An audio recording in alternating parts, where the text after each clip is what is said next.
We get the final piece of Jane Foster's run as the Mighty Thor, and the Hunt for Wolverine begins. What's up, everybody? I'm Stan, and welcome to Detail Comics, where we go over comics in detail. This is Preview Picks, the show where I go over all the comic books coming out on Wednesday, give you an idea what they're all about, and whether there's something that you should talk to your comic book shop about. Make sure you subscribe to get one of these every single Monday. The first book that I want to talk about is Batman and the Signal #3, which has unfortunately been dropped from my pull list, but I do want to let you guys know that it's out there. The reason it went off my pull list is because it's been delayed, and I just lost any kind of interest that I really had in the story, which is really unfortunate. Another book coming out that I dropped was Spider-Gwen #31, and with the announcement that Spider-Gwen #34 is going to be the last book coming out in July, if you guys are ready to get into this, it might be a little bit too late. However, I am going to be picking up Hit Girl #3 because Ricardo Lopez Ortiz is doing a pretty good job on that, but I understand if that's not necessarily for everybody. I do find it just a little bit more entertaining than what I'm finding from Kick-Ass, but then again, I'm not really a fan of Romita's art, which is what's primarily keeping me off that book. But speaking of a Romita creation, let's talk about The Silencer #4. With Romita leaving The Silencer, it's got me a little bit more interested in the story, so I'm going to probably thumb through this one to see if it's something that can make it back onto my pull list. But while we're talking about ads and drops, we need to talk about Spectacular Spider-Man #303. So Chip Zdarsky has been doing a fantastic job on Marvel 2-in-1, but unfortunately he hasn't quite connected with me when it comes to Spectacular Spider-Man, and while I did give this book quite a long run, it's just not necessarily the Spider-Man that I want to be reading, and with the conclusion of Dan Slott's run on Amazing Spider-Man and the brand new upcoming Amazing Spider-Man series from Ryan Ottley and Nick Spencer, I just can't really see myself picking up this book as well as Renew Your Vows and the main Amazing Spider-Man title. So Spectacular, unfortunately, you're going to have to drop off the list. One book that I am going to keep reading is X-O Manowar #14 from Valiant Comics, and while this most recent arc hasn't necessarily been as strong as the opening to this actual series, I can't wait to see what kind of setup they do for Harbinger Wars #2, which is going to be coming out shortly, so this is going to directly tie into the events of that upcoming event. But speaking of tie-ins, we need to talk about Mera, Queen of Atlantis #3, which is part of a 6-issue miniseries. So these events of this Mera title are tying directly into what's happening in the Aquaman Rebirth storyline, so if you've been following along with that and you want to see what the Queen of Atlantis in exile is currently up to, Mera, Queen of Atlantis is a must-read book, but I can understand if it's not necessarily for everybody. As new books come along, old books have to end, and one of the ones that's going to be ending is Trinity #22, which is the finale of the overall series. And while I was really impressed with Trinity to start off with, when art was done by Francis Manapul as well as the writing, and it was a real play on the Black Mercy storyline, it's been kind of mixed for me ever since then, so I can't necessarily say that I'm sad to see this one go, but the story had so much potential that I'm a little disappointed that it doesn't get a chance to kind of redeem itself. Of course, when we speak about reimaginings, we need to talk about Moon Knight #194, which was reimagined by Jeff Lemire earlier, and right now Max Bemis is doing a run on it, and he is going to be giving us the origin of Mark Spector, or at least his interpretation of the origin of Mark Spector. So if you're into Moon Knight and you kind of want to see what this flip on the mythos is going to be like, I'd say that you've got to pick this one up. Another book that I would say that you've got to pick up is Kill or Be Killed. So if you're going to start at the trades, man. There is so many books that are currently out there because Kill or Be Killed is on issue #18, and Brubaker and Phillips have just been killing this storyline. Kill or Be Killed is an independent book that a lot of people would really find a lot of joy in. Bouncing back over to DC, let's talk about Wonder Woman #45, which is concluding the Amazon's Attack storyline, where we saw Wonder Woman fight Grail and Darkseid and her brother Jason, and there's all these different kind of things that are going on in this particular series. The most interesting thing for me is how this is going to play into the events of DC's Dark Knight's Metal, because we know that one of the future arcs is dealing with the dark gods,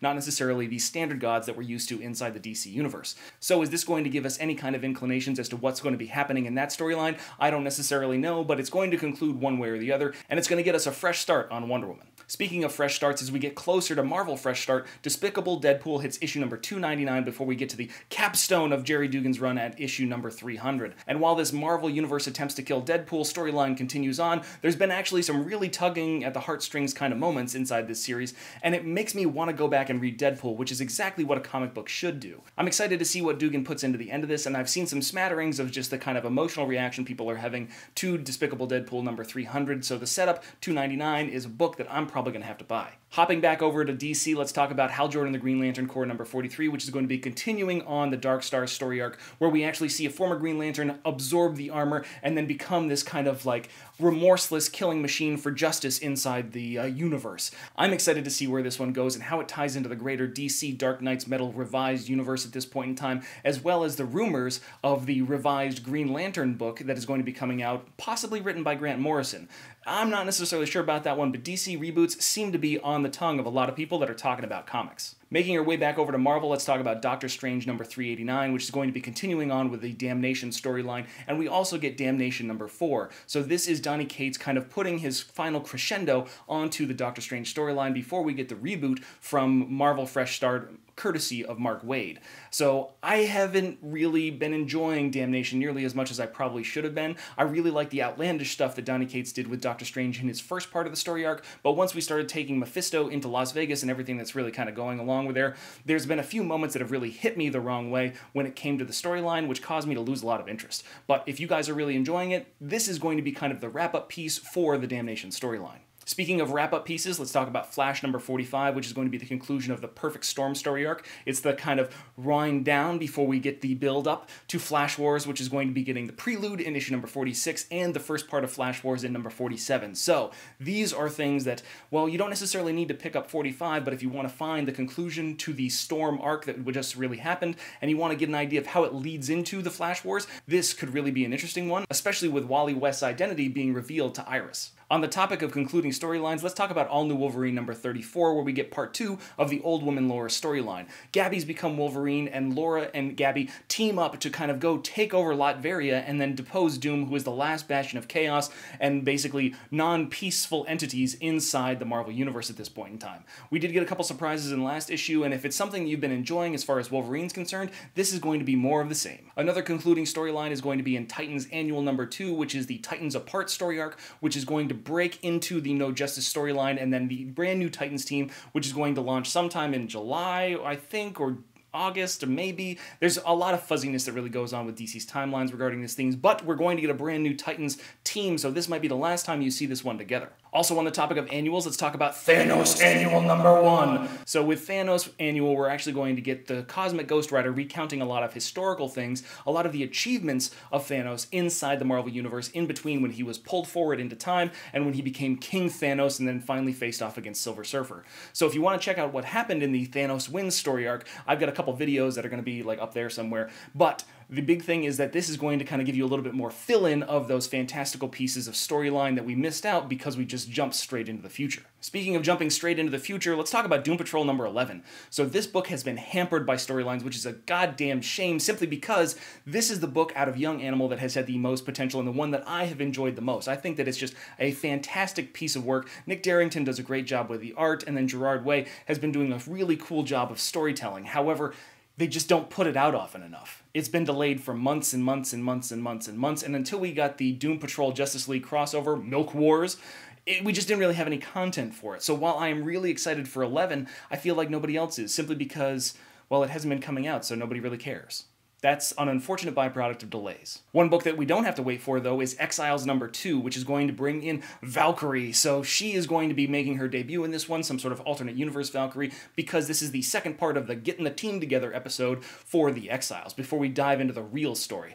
I really enjoyed issue number 1. It wasn't necessarily what everybody wanted, but I was really excited about it, and I don't necessarily have a lot of history with the Exiles, so that's one of the things that I'm really looking forward to, finding out exactly what this team is going to be doing, jumping across the multiverse. That is really entertaining to me. Speaking of jumping across the multiverse, let's talk about The Terrifics. The Terrifics is one of the best books out of DC's New Age of Heroes, which ties into Dark Knight's Metal almost intrinsically. They're exploring the dark universe, and they're actually tied together by this dark energy, so that way they have to become a team. The solution awaits them, and is it inside the DC Dark Knight's Metal universe? I only hope so, so that way we find out more of this bad goodness. Of course, all good things must come to an end, and Avengers 690 brings No Surrender to a conclusion. So this 16-part weekly series that has been pushing Avengers on everybody, and has actually been pretty good ever since the inclusion of the Hulk, and possibly a little bit before that, is going to be concluding. We're going to get the actual wind down of this and how it's going to play a bigger role inside the Marvel Universe. Because Fresh Start isn't exactly like a world-shaking reboot, this is going to see how Steve Rogers has to bring himself together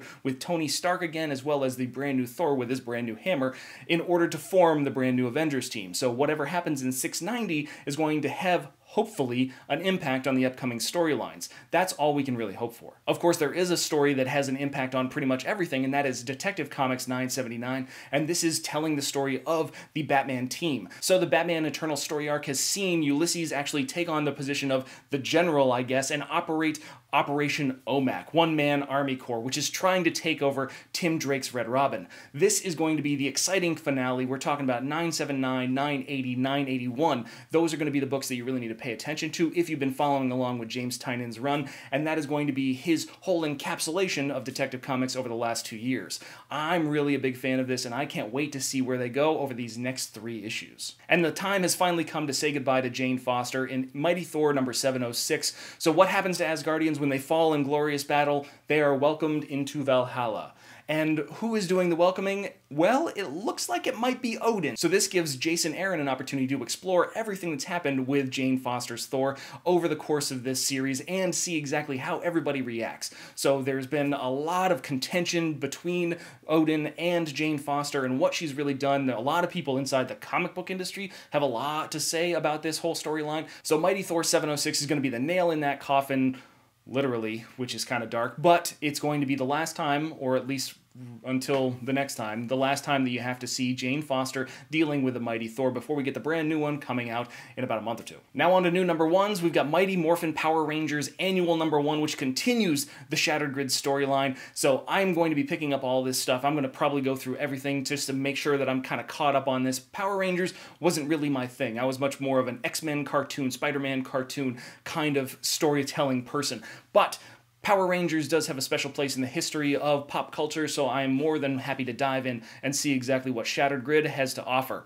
And then to finish things up, we've got the Hunt for Wolverine number 1, which is from Charles Soule. So this kicks off like 18 different books that are going to be telling the story of what's happening with Wolverine. We've got 4 different teams over 4 different books that are going to be coming out. And then Charles Soule's going to be telling a story in this one, and there's all this other kind of stuff that's going to be dealt with inside the Marvel Universe. Whoever knew that Wolverine was such an important figure to the Marvel Universe?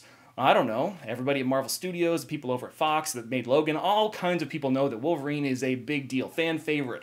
But do we really need 16 different books talking about Wolverine? I don't necessarily know the answer to that question, but I know the comic book's coming out and I'm going to be talking about it. So I want to know what you guys are excited for, what you guys think, so hit me up in the comments down below and we can start that conversation. As always, if you like what you see, hit the like button. Don't forget to subscribe to get more news, reviews, and commentary on comic books, comic book movies, comic book TV shows and games, and anything and everything inside the world of comics.